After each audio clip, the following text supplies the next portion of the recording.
पाथर्डी तालुक्यातील जोहारवाडी या छोट्याशा गावामध्ये प्रगतशील शेतकरी अनिल वांढेकर यांनी मागील 15 वर्षांपासून सेंद्रिय शेती आणि तिचे फायदे यावर सातत्यानं प्रयोग आणि प्रक्रिया करण्याचं काम केलंय। वांढेकर यांनी ऑक्सिजन ॲग्रो टुरिझम हा आगळावेगळा उपक्रम आपल्या 10 एकर क्षेत्रामध्ये राबवला असून शहरी भागाप्रमाणेच ग्रामीण भागात देखील वांढेकर यांच्या ऑक्सिजन ॲग्रो टुरिझममध्ये आता प्रत्येकाला जगण्याचा आनंद मिळणार असून या ठिकाणी स्विमिंग पूल, सेंद्रिय शेती, सेंद्रिय पालेभाज्या, फुलझाडी, आनंदी सफर, बांबू, संत्री, मोसंबी, ड्रॅगन फ्रूट, ऊस या फळझाडांची देखील सेंद्रिय शेती इथे पाहायला मिळणार आहे। या ऑक्सिजन ॲग्रो टुरिझमचा उद्घाटन सोहळा रविवारी आमदार मोनिकाताई राजळे, भाजपाचे प्रदेश उपाध्यक्ष डॉक्टर सुजय विखे पाटील, माजी सभापती उद्धवराव वाघ, भाजपा मंडळ अध्यक्ष संतोष शिंदे, भाजपाचे पारनेर महिला तालुकाध्यक्ष सोनालीताई सालके, ॲडव्होकेट तांदळे, सौ तांदळे, चेअरमन पुरुषोत्तम आठरे, युवा नेते कुशल भापसे, चेअरमन धीरज मैड, चेअरमन मचिंद्र सावंत, सरपंच सुधाकर वांडेकर, माजी सरपंच सुरेश चव्हाण, चेअरमन मधुकर वांडेकर, अभिजित चौधरी, प्रणिल सावंत यांच्यासह अनेक प्रमुख मान्यवरांच्या उपस्थितीत मोठ्या थाटामाटात पार पडला। या प्रोजेक्टचे संचालक अनिल वांढेकर यांनी या कार्यक्रमाचं प्रास्ताविक करताना या संपूर्ण टुरिझम पॉईंटचे वैशिष्ट्य आणि उपयुक्तता उपस्थितांसमोर व्यक्त केली। इथे शाकाहारी आणि मांसाहारी खास घरगुती जेवणाची उत्तम सुविधा उपलब्ध आहे। तसेच प्री वेडिंग फोटोशूट, बैलगाडा सफर, ट्रॅक्टर सफर, विविध खेळ आणि swimming, rain dance, selfie point, birthday hall येथील पशु पक्ष्यांशी संवाद यासारख्या सुविधा देखील उपलब्ध आहेत। निसर्गाच्या सानिध्यात एक दिवस खास कोकणची आठवण करून देण्याच्या ऑक्सिजन ॲग्रो टुरिझमला अवश्य भेट देण्याचं आवाहन या टुरिझमचे संचालक अनिल वांढेकर यांनी केलं आहे। शेतकऱ्यांना शेतीविषयी मार्गदर्शन, चर्चासत्र घेण्यासाठी नैसर्गिक मीटिंग हॉल या ठिकाणी तयार करण्यात आलेले आहेत। आकर्षक कुटिया देखील या ठिकाणी तयार करण्यात आलेली आहेत। कोकणची प्रतिकृती अप्रत्यक्षपणे इथे साकारली असून पाथर्डीसारख्या दुष्काळी भागात देखील जर ठरवलं तर आपण जगण्याचं आणि पर्यटनाचं नैसर्गिक सौंदर्य तयार केलेलं हे ऑक्सिजन ॲग्रो टुरिझम निश्चितपणे इथे येणाऱ्यांच्या मनपसंतीस उतरल्याशिवाय राहणार नाही। तिसगाव ते मांडवा राघे हिवरे रस्त्यावरून प्रवास करताना 2 किलोमीटरच्या अंतरावर जोहारवाडीकडे जाताना हे ऑक्सिजन ॲग्रो टुरिझम क्षणात नजरेत भरते। प्रतिनिधी मयूर मुखेकर, तिसगाव। आता मागच्या 3-4 महिन्यापूर्वी बघितलं असेल, अतिवृष्टी झाली, आपण जे अतिक्रमण नद्यांवर केलं, ज्या नद्या, ओढे, नाले छोटे झाले ते परत पूर्वीसारखे दिलीपशेठ झालेले आहेत आणि म्हणून शेवटी कधीतरी निसर्गाला सुद्धा यामध्ये पुढाकार घ्यावा लागतो। आज आपल्या तालुक्याचा जर विचार केला आणि विशेषतः हा मिरीकरंजी भाग बघितला तर कुठेही पाण्याचं आपल्याला अतिशय अडचणीचा विषय आणि त्यामुळं कधीतरी आपल्याकडे उल्लेख केला जातो की यामध्ये शेतीबरोबर शिक्षणाशिवाय पर्याय नाही आणि म्हणून आपल्या भागातील अनेक लोक आज शिक्षण असेल, उद्योग व्यवसाय या क्षेत्रामध्ये कार्यरत आहेत। परंतु अनिल रावांनी जे मोठं पाऊल उचललं गेल्या 20 वर्षापूर्वी, सर्व सांभाळून शेतीबरोबर उद्योग व्यवसायामध्ये पदार्पण केलंय। खरं तर आपल्या भागामध्ये असा एखादा ऑक्सिजन ॲग्रो टुरिझम प्रकल्प होईल हे तुम्हाला आम्हाला स्वप्नातही वाटलं नव्हतं, कारण की शेवटी शेती ही पावसावर अवलंबून आहे आणि आपल्या भागामध्ये एवढं पाणी असणं आणि ते टिकवणं ही काळाची गरज आहे। ते खूप म्हणजे अडचणीचा विषय आहे।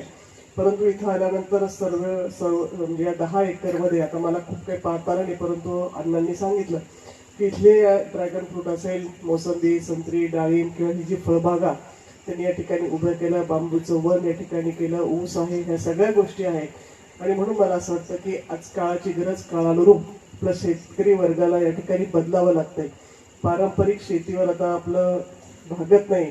आज कुठलाही शेतकरी म्हणत नाही की मला शेती परवडते। कधी आपण 4 शेतकरी जर आलो, कुठेही जरी चहा पाण्याला बसलो तर आपलं रडगाणं सुरूच असतं, परवडत नाही शेती, परवडत नाही शेती। परंतु ती आपलं सुटायचं नाही, आपल्याला ती करावी लागते, कारण की आपल्या वडिलोपार्जित ती शेती आलेली असते। हळूहळू आपण पूर्वी गावात जर बघितलं की पाटील किंवा एखादा मोठा बागायतदार असेल तर 50-50 एकर शेती असायची, 100-100 एकर शेती असायची।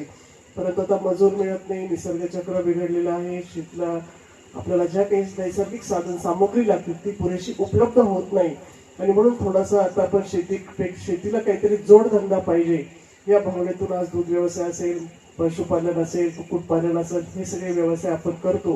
परंतु जसं पाहिजे तसं मिळणार नाही आणि म्हणून या टुरिझमकडे पाहिल्यानंतर तर मी कालच या ठिकाणी येऊन गेलो. अनिलचे चिरंजीव कुंदन यांनी मला सर्व फिरून दाखवलं आणि ते फिरून आल्यानंतर मी थकून गेलो. एका जागेवर बसलो बराच वेळ. म्हणून जी माणसं 50-60 वर्षाच्या पुढे गेली ते काही नवीन तंत्रज्ञान जरी समजलं अवगत झालं तरी ते करीत असताना त्यांची ताकद त्यांच्याजवळ नसते. आणि म्हणून आज या दिवशी, कारण की अनिलनी जो मगाशी कॅटल फीडचा जो कारखाना काढला होता त्यावेळेस तोही माझ्याकडे आला होता मी सभापती असताना. परंतु त्याला त्यामध्ये मधुकरराव यश मिळालं नाही. परंतु त्याने धडपड करत या ठिकाणी सुंदर असा हा त्याने सांगितलं की कोकण सारखं वाटतं आणि खरं आहे. संपूर्ण ऊस, त्यानंतर बांबूची शेती आणि विशेष करून ड्रॅगन फ्रूटचे सगळे बाग जवळजवळ आपल्या तालुक्यातले 70% निघाले आहेत आणि याचं खूप सुंदर असं ड्रॅगन फ्रूट या ठिकाणी उभा आहे.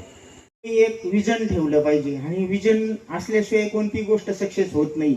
विजन जर नसेल आपल्याकडे कोणतंही तर आपण सक्सेस होऊ शकत नाही. नेहमी सांगतो मी, माझ्याकडे जे शेतकरी येतात त्यांना प्रत्येकाला मी मार्गदर्शन करताना नेहमी सांगतो का तुमचं शेती उद्योग म्हणून करा.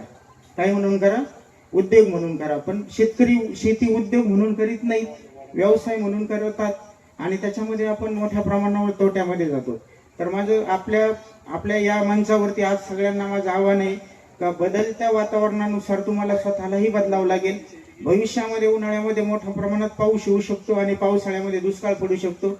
आपल्याकडे जे तग धरणारे फळबागा असतात त्या फळबागा सक्सेस करण्यासाठी प्रयत्न करा आणि एक मोठी अशी इमारत तयार करा की जिला सिमेंटी इमारत नाही म्हणत मी माझ्या इमारत सारखी, पण जी अशी मोठी एक इमारत तयार करा की जी वर्षभर तुम्हाला शेतातून उत्पादन देऊ शकते.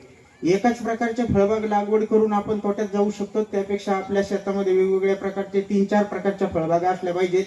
दुष्काळामध्ये जर एक बाग आपली जर अतिपावसामुळे किंवा दुष्काळामुळे किंवा नैसर्गिक आपत्तीमुळे जर आपली एक फळबाग जर आपली तोट्यात गेली तर दुसऱ्या प्रकारच्या फळबागेमधून आपल्याला उत्पादन मिळून आपलं कुटुंब आणि शिक्षण, मुलांचे शिक्षण आणि सर्व जबाबदारी आपल्याला स्वीकारता आली पाहिजे. त्यासाठी मी माझ्या शेतामध्ये वेगवेगळ्या त्या फळबागा लागवड केलेली आहे. माझ्याकडे संत्रा आहे, मोसंबी आहे, डाळिंब आहे, ड्रॅगन आहे.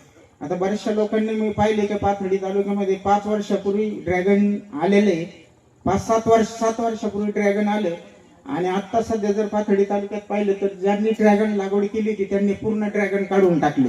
याच्या मागचं एकमेव कारण काय असेल तर त्यांनी शोधावं.